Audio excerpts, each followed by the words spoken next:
Тэгээс эхлэн араатан номхруулах 1-р бүлэг түүний буруу биш. Жайхаа мужийн хангаан хот. Венчийн дунд сургууль 3-7 дугаар анги.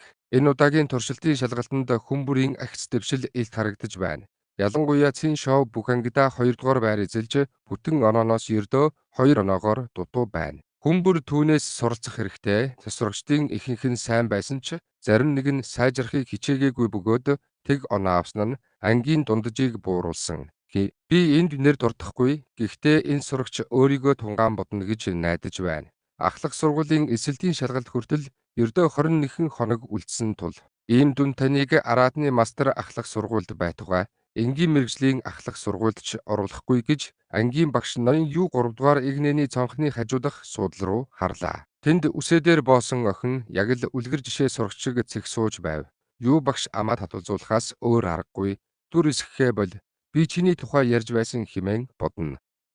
Юу багш өөрийг нь хэлж байгааг Цяасан маш сайн мэдэж байсан ч тэр яаж чадсангүй учир нь тэр энэ дэлхийн Цяасан биш. Тэр хэдхэн хоногийн өмнө энд ирсэн бөгөөд шинэ амьдралдаа дасаж амжаагүй байтал туршилтын шалгалт болсон. Гэхдээ энэ бол зүгээр л дунд сургуулийн туршилтын шалгалт байсан бөгөөд тэр айсангүй эцсийн эцэст тэр өмнөх амьдралдаа шилдэг их сургуулийн шилдэг оюутан байсан. Гэсэн хэдий ч тэр шалгалтын цаасаа авахд цочирдсан юм. Хүний тархины хэсэг сэрэхэд юу үүсдэг вэ?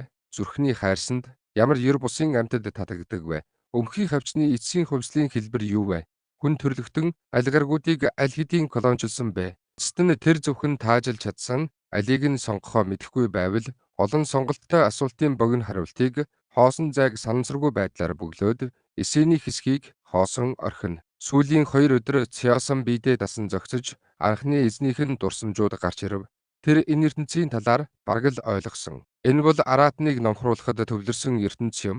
Хүн төрлөختөн анх араатныг номхруулах чадвараа нээснээс хойш өнөөх хүртэл 3205 сая жил өнгөрч араатныг номхруулах боловсрсон нийгмийн систем хөгжсөн. Хэдийгээр үүнийг араатан номхотголын эрнэ гэж нэрлэдэгч хүн бүр араатныг номхотгож чаддаггүй. 15 нас хүрэхэд тархины хэсгээ соронзон долгионы өдөөлтийн тусламжтайгаар араатан номхотгох кодексийг сэрээдэг. Энэхүү кодекс нь хүмүүсийг ер бусын амьтадтай төгсгөлдсөн гэрээ болон орон зай юм. Хэрэв хүний тархины хэсэг 15 нас хүрэхдээ кодексийг сэрээгээгүй бол тэр насан туршдаа араатныг номхруулахтай ямар ч холбоогүй байх магадлалтай. Араатан номхруулах 90 үе хэдэн 10 сая жилийн турш хөгжсөн ч хүн төрлөختөн араатан номхруулах кодексоо 100% сэрээх баталгаа өгч чадаагүй хэвээр байна. Өнгөрсөн жил улсын хэмжээнд сурагчдын ердөө 73% нь ахлах сургуулийн нэгдсэн эсэлтийн шалгалтаар кодексийг сэрээсэн бол 27% нь кодексгүй үлдсэн байна. Тэдний зарим нь эрдэм шинжилгээний гайхамшигт авьяастай байсан ч араатныг номхруулах ахлах сургуульд орохгүй байх тавилантай байв. Араатныг номхруулж чадахгүй хүмүүс дундаж хിവэрүүлдэж амьдралынхаа туршид нийгмийн доод түвшинд өнгөрүүлэх болно. Энэ бол хатуу ширүүн бодит байдал байсан. Хэрэв та араатнуудыг номхруулж чадахгүй бол биеийн хүчний ажилж хийж чадахгүй байж магадгүй. Хэдэн зуун хэдэн мянган килограмм жинтэй зүйлийг амархан зөөдөг ер бусын амьтад байхад хэн хүний хүчийг ашиглах вэ? Зөөгч нарт ч мөн адил хамаарна. Хуны цалингаас хэд дахин өндөр байсан ч ресторанууд илүү олон үйлчлүүлэгчдийг татдаг тул ер бусын амьтдыг зөөгч болгохыг илүүд үзнэ. Хуучин нийгмийн хэм хэмжээнээс тэс өөр ертөнцид эсэлтийн шалгалт өгөх гэж буй дунд сургуулийн сурагч Цяасан дарамтыг мэдэрч байна. Өмнө нь мэдлэг хувь тавиланг өөрчилдөг байсан бол одоо араатныг номхруулах нь амьдралыг өөрчилдөг. Хэдийгээр тэр анхны эзэмшигчийн дурсамжийг эзэмшсэн ч анхны эзэн нь муу сурагч байсан. Түүний дүн нь ангийн доод 3-т тогтвортой байсан. Өнгөрсөн сарын туршилтын шалгалтаар доод талаасаа 4-р орсон нь өмнөх 4-р байрт жагссан сурагч шалгалтын өдөр өвдснөөс болсон юм. Эсэлтийн шалгалт ердөө 21 хоног үлдсэн тул тэр шилдэг ахлах сургуульд орж чадна гэж бодсонгүй. Хэрэв тэр ямар ч хамаагүй ахлах сургуульд эсэж чадвал талархах болно. Цяасан багшийн лекцийг анхааралтай сонсож тэмдэглэл хөтөлж хичээлийн дараач сурах бичгээ судалсаар байсан нь өөрийн шийдэмгий байдлаа харуулж байв. Цяасан юу багшийн яриад байгаа тэг оноо чи мөн үү гэж түүний ширээний хамтрагч хан Сиси тонгоогоод шивнэв. Энэ бол асуулт биш, харин баталгаажуулалт байв. Ноён юу хэн нэгнийг тодорхой нэрлээгүй ч Цяасан гэдгийг хүн бүр мэдэж байлаа. Цяасан толгой дохив. Цяасангийн дурсамжинд түүний ширээний хамтрагч түүнтэй сайн харилцаатай байсан. тэд хамтдаа гадуур хооллож тогтдог байв. Тэдний сайн харилцааны нэг гол шалтгаан нь түүний ширээний хамтрагч бас муу сурдаг байсан явдал юм. Фансиси энэ сард ангийнхаа жагсаалтад хамгийн сүүлээс 4-р жагсаж өнгөрсөн сарын Чиос ангийн оронд орсон. Хөөх, чи олон сонголттой асуултуудыг бүгдийг нь бүгэлсэн ч тэг оноо авсныг би харлаа. Энэ бол бүтэн оноо авахтай адил хэцүү юм гэж Фансис гайхан эрхий хурууга гозойлгон хэлв. Чиосан хэлэх үггүй болов түүнийг үнэхээр буруутгаж болно гэж үү? Буруутгах шаардлагатай бол 3 урт нэг богино сонголтыг буруутгах хэрэгтэй гэж дотроо гомдлов. Чи хэдэн оноо авав гэж Чиосан асуухад 263. Би өмнөхөөсөө 98 оноогоор сайжирсан гэж Фансиси баг зэрэг бахархалтайгаар хэлв. Түүнийг муу сурагч гэдэгт гайхах зүйл алга илүү 2 асуултанд хариулсан ч ердөө 98 оноо нэмэгдсэн.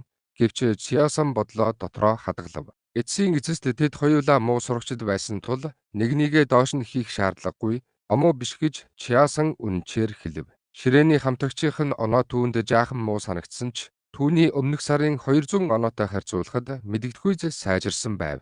Тийм ээ. Ээж маань намайг өдөр бүр хянсаар байсан. Фансисиугээ дуусгаж амжаагүй байтал түүний урд байсан нэг сурагч эргэж хараад эсдүгээр ангийн дай шүшүүгийн тухай сонссноо тэр литэн аратан мастер ахлах сургуульд эсэж байгаа нь үнэн үү гэж сандран асуув.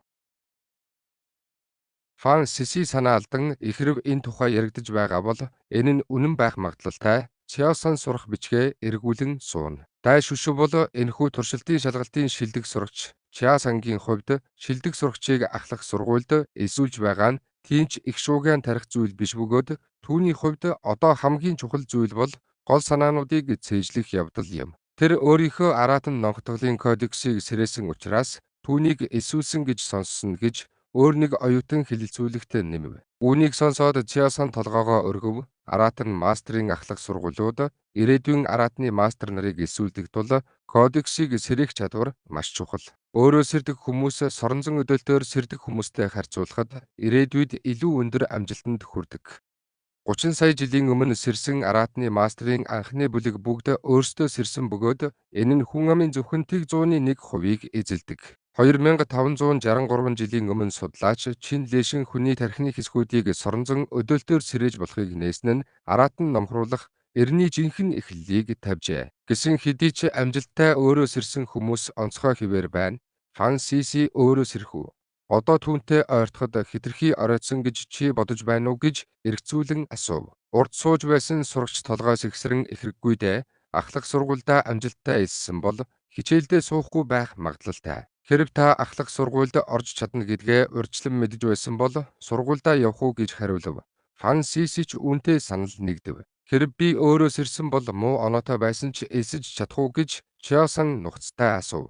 Ийдхий тэнэг юм яр. Тэг оноотой байсан ч сургуулиуд чамайг авахыг хүсэх болно гэж урд сууж байсан сурагч шооллоо.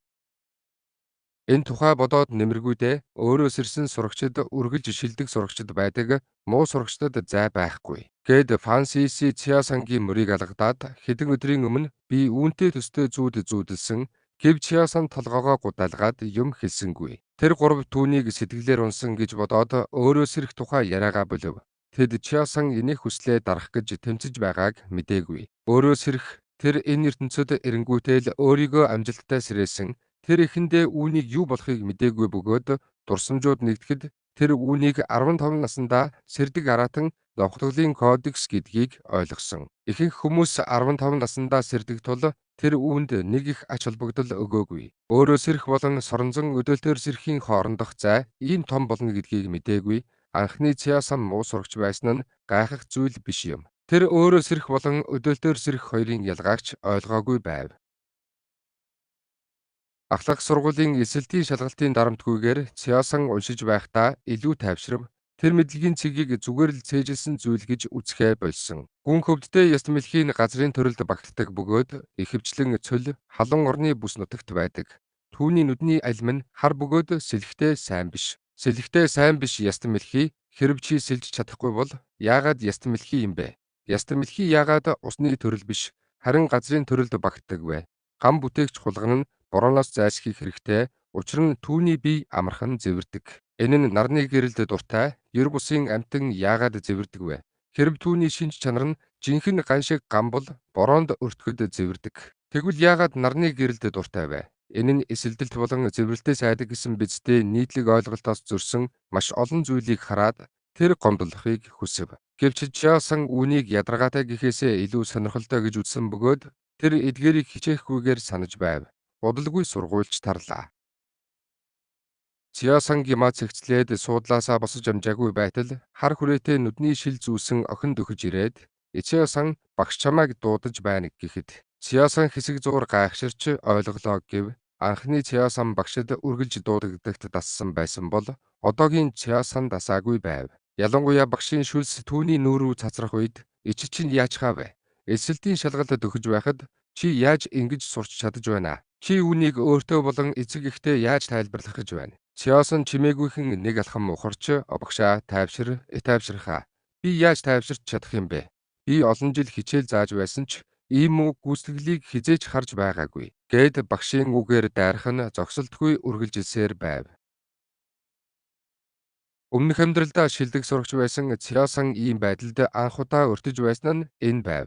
Тэр чимээгүйхэн дахин нэг алхам ухран надад шалтгаан бий гэхэд багш түүн рүү хүйтнээр харан ямар шалтгаан гэхэд Чосон үнэндээ би өөрөөс ирсэн ч тархи маань хараахан дасан зогцоогүй байна гэж хэлчихэд дотроо өөрийнхөө ухаантайг гайхан биширч байтал багш би чамд хэтэрхий зөөлөн хандсан бололтой гэж яжлан хариулах нь тэр Чосон гайхан. Багш түүнтэй хэрхэн харьцаж байсан нь үүнтэй ямар холбоотой вэ гэж бодож байтал юу багш сургуулгаас холбоо барих дэвтэр гаргаж ирээд нэг дугаар руу залгав. Утсан ч үгүй дуудлага холбогдоход юу багш сайн байна уу? Энэ Чосонгийн асран хамгаалагч мөн үү? Би Чосонгийн ангийн багш. Та сургууль дээр ирж болох уу гэд. Чосонг хэлэх үгүй орхих нь тэр.